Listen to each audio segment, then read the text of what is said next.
Assalamualaikum warahmatullahi wabarakatuh. Ketemu lagi dengan saya Bang Pipin ya dari channel Komite Kemanusiaan Indonesia. Apa kabar sobat kemanusiaan? Sehat tentunya ya. Baik, kita melanjutkan lagi masih di seputar pertolongan pertama. Kita akan membahas tentang cedera jaringan lunak.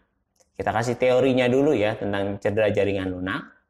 Nanti setelah teori kita akan belajar penanganan ya. Kita akan praktek langsung bagaimana menangani korban dengan kondisi cedera ya, cedera jaringan lunak. Cedera jaringan lunak apa sih cedera jaringan lunak itu?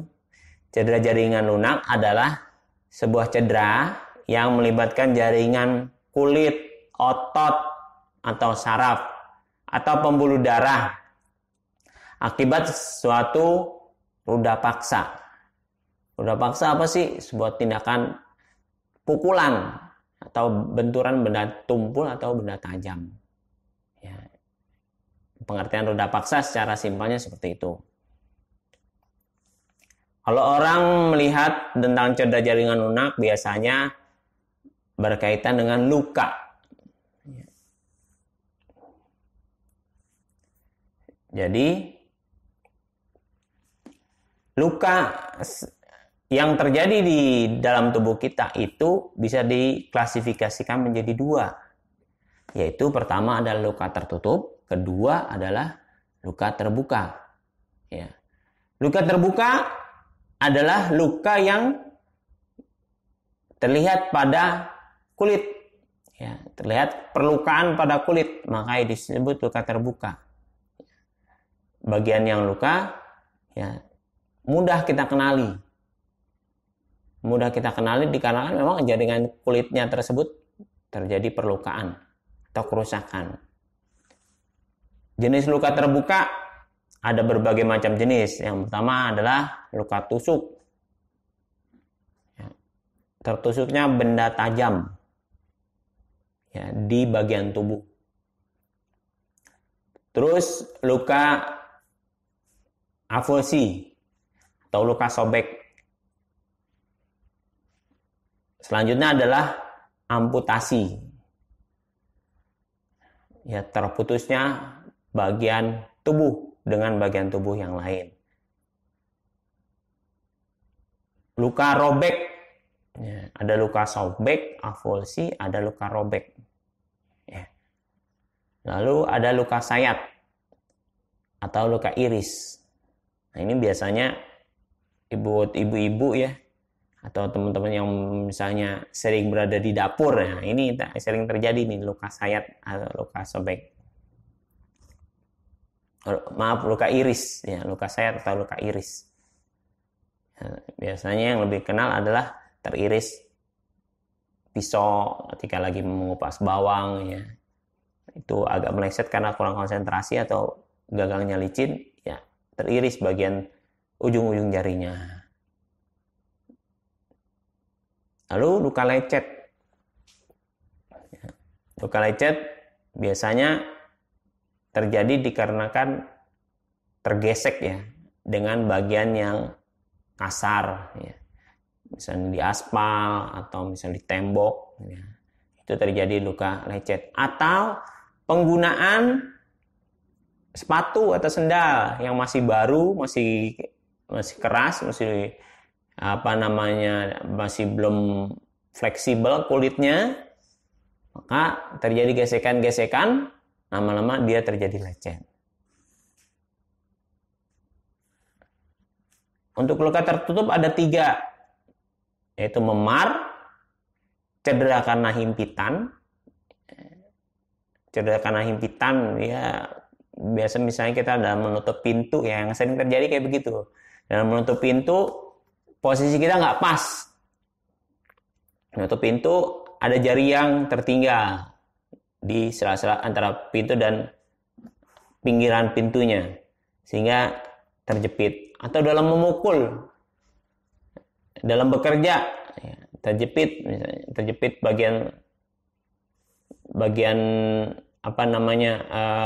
ujung kulitnya sehingga ada merah. Lalu cedera remuk.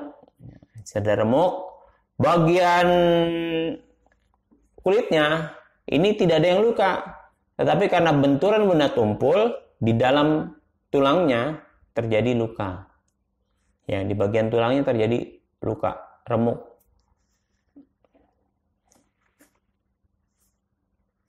Untuk perawatan luka terbuka, secara umum dipastikan luka harus terlihat. Ya, daerah luka terlihat tentunya. Ciri-ciri luka tertutup dengan luka terbuka. Kalau luka terbuka terlihat. Kalau luka tertutup di bagian bawah kulit. Kadang ini luput dari penglihatan. Yang kedua, setelah bagian luka terlihat, bersihkan daerah sekitar luka. Ya, bersihkan dengan searah jarum jam boleh. Ya, atau ini sebenarnya untuk mempermudah saja dari searah jarum jam atau dari ujung ke ujung. Ini sebenarnya untuk mempermudah. Dari dalam, yang intinya adalah dari dalam keluar. Jadi membersihkan luka itu tidak ke arah dalam, tapi dari dalam ke arah luar. Ya. Dengan air yang bersih atau cairan antiseptik. Tidak disarankan menggunakan alkohol, kecuali pada kasus gigitan hewan. Terus yang ketiga, beri obat antiseptik. Yang keempat, beri penutup luka dan balut dengan kasa ya, dengan mitela. Apa sih mitela, apa sih kasa? Nanti kita sekalian jelaskan waktu kita praktek. 5. Baringkan penderita bila kehilangan banyak darah dan lukanya cukup parah. Jadi bagian yang dibaringkan adalah bagian yang luka harus lebih tinggi daripada jantung. Tidak harus kepalanya harus lebih tinggi. Enggak harus. Bagian lukanya di mana dulu posisinya. Kalau lukanya di kepala, ya kepalanya harus lebih tinggi dari bagian tubuh yang lain. Tapi kalau di kaki yang terluka, kakinya lebih tinggi dari bagian tubuh yang lain, khususnya dari jantung. Lalu tenangkan penderita, atasi shock bila ada. Jadi karena keluarnya darah, diakibatkan keluarnya darah atau rasa nyeri yang hebat, itu akan menyebabkan shock, ya, menyebabkan daya pacu jantung lebih cepat. Nah, ini harus kita atasi dengan menyelimuti, dengan meninggikan bagian kaki yang kalau misalnya memang dia terluka di bagian kaki. Selanjutnya adalah rujuk ke fasilitas kesehatan.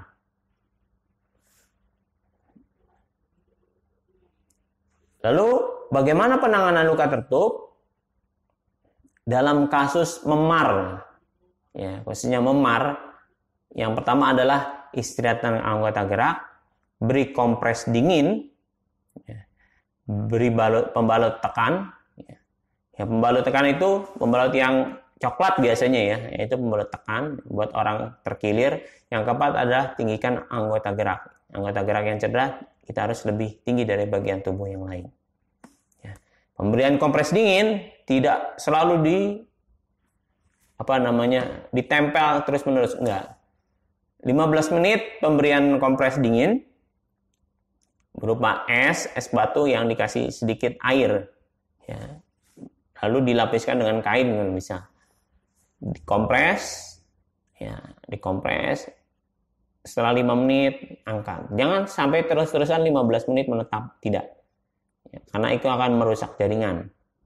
Ya, kompres 5 menit angkat. Karena nanti akan timbul rasa kebas kalau terlalu lama. Nah, dikhawatirkan rasa dingin itu akan merusak jaringan kulit kalau terlalu lama. Kita kan melakukan tindakan kompres supaya darahnya atau perlukaannya ini tidak melebar. Pendarahan yang ada di dalam, ya, di bawah kulit ya, itu tidak melebar.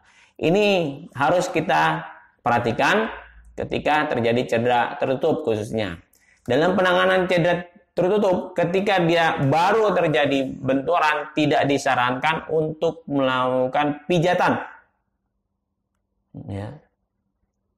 Tidak disarankan untuk melakukan pijatan. Karena pijatan akan membuat lukanya itu semakin lebar. Ya, kita urut misalnya kan. Nah, ini masih ada luka di dalam. Ya, luka tertutup, kita urut. Nah, lukanya semakin lebar. Sehingga nanti beberapa hari atau beberapa jam dia lukanya akan semakin bengkaknya makin besar. Dikhawatirkan seperti itu. Kita lakukan penanganan kompres dingin. Kompres hangat boleh nggak? Boleh, tapi tidak saat kejadian. Kompres hangat dilakukan adalah beberapa hari setelah cedera. Setelah memar itu, hari kedua boleh kita kompres hangat atau kombinasi dengan kompres dingin. Boleh atau kompres hangat saja. Kenapa itu dilakukan? Untuk melemaskan bagian yang kaku sebenarnya.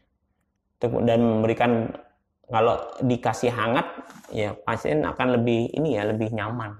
Tapi tidak pada saat kejadian di awal.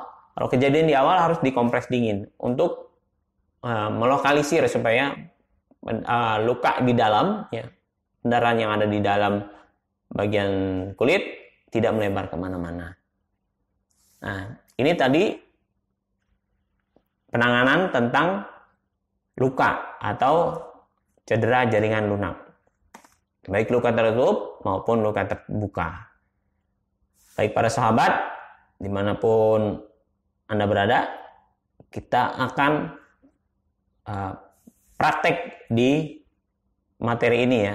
Kita akan ketemu lagi di prakteknya. Ya, ini baru teori. Ya, untuk teori sampai di sini dulu. Nanti kita lanjut kepada bagian prakteknya sebentar lagi.